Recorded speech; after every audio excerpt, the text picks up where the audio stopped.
playing a show in a couple of days with one of my favorite guitar players and a real influence and hero of mine, the great Roy Bookbinder. I learned how to play ragtime guitar from watching and listening to Roy, and I don't really perform a lot of ragtime guitar, but I love to play it just for fun. And today I just want to show you a couple of cool moves that you can do on a guitar rag in C. For a more complete look at how to get started with ragtime guitar, check out the lesson that I did specifically on getting started with ragtime, which you can find at the link below. But today we're just going to look at how to add a couple of walking bass lines to a rag in C. And if you get a chance, do yourself a favor and check out the playing of Roy Bookbinder.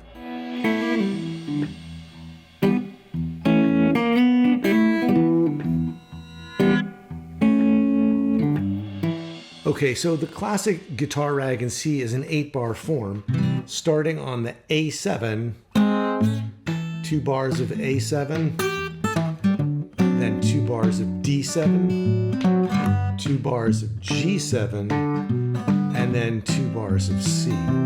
And the two places where you can add in a little bit of walking bass are going from the C chord at the end of the form in bar 8 to the A at the beginning,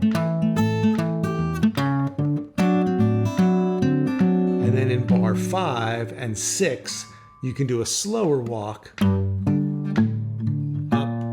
to the C. So you've got 1, 2, 3, 4, 1, the quick walk on the C chord, and then the slower walk on the G. 1, 2, 3, 4, 1, 2, 3, 4. Like that. So before you start to trick out the bass, it's just going to be an alternating thumb kind of pattern.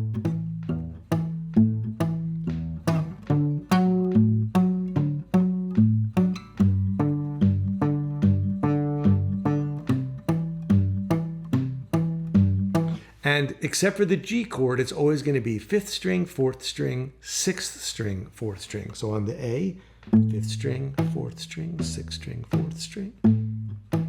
And then on the D chord, 5th string, 4th string, 6th string, 4th string. Here's the G, just 6th string, 4th string. And then to C, which is 5th string, 4th string, 6th string, 4th string.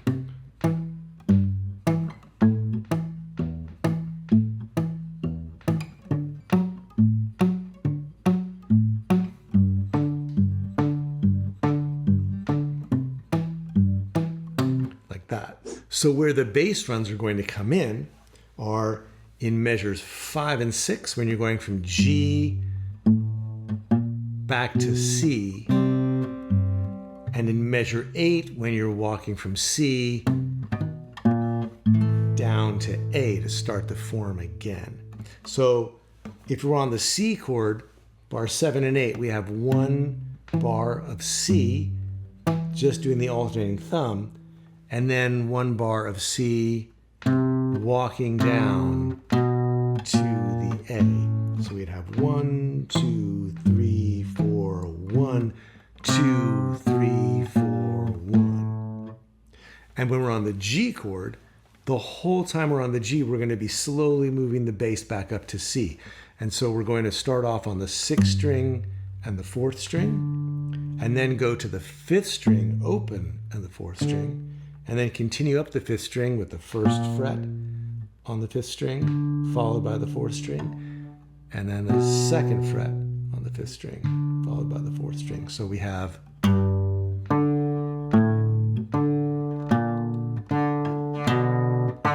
so we're basically walking this line up in slow motion, playing the 4th string on all the alternating beats. So 1, 2, 3, 4, 2, 3, 4. So that means if we just isolate the thumb, we've got this. Here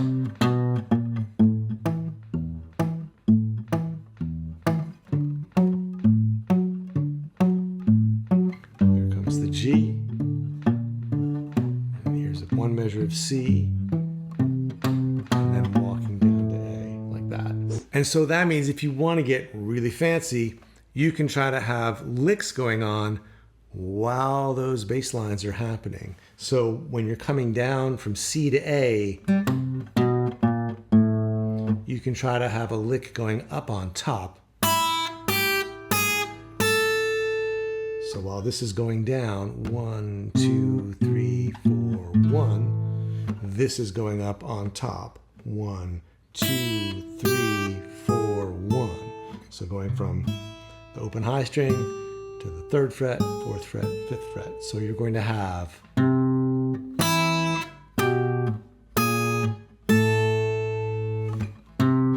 I guess I should keep the thumb on the 5th string in the bass, like I didn't just now, but so it's just a set of moves, a pair of shapes that you have to work out. 1, 2, 3, 4, 1. And there you are on the A chord. So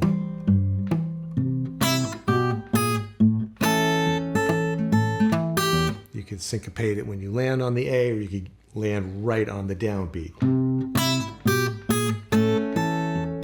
That's right on the beat, syncopated. So a couple ways to do it.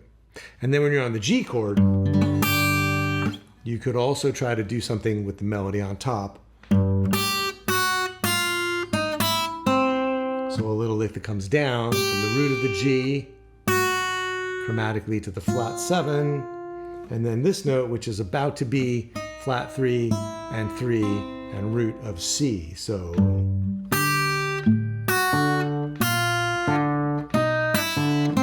and again, it's a set of moves. 1, 2, 3, and 4, and 2, 3, and 4, and. So you're sort of seeing these shapes happen.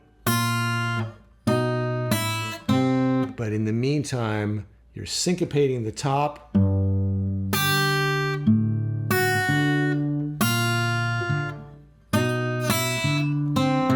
And you're keeping the thumb going to the 4th string on all the 2nd and 4th beats of the measure. So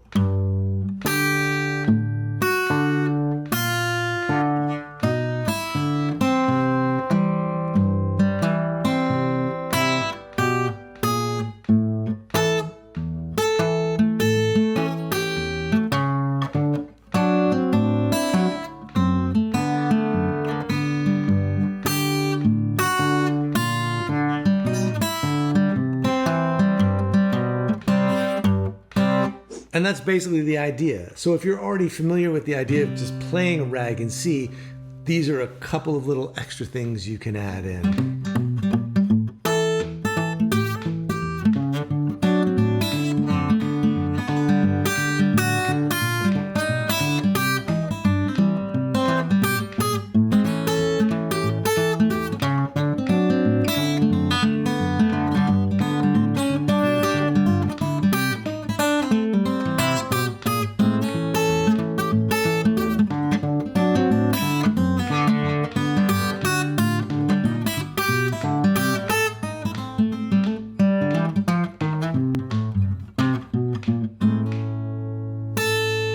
So again, for a more detailed look at some of these chord voicings and some of these basic right hand moves, check out my other lesson, Ragtime Guitar in 3 Steps.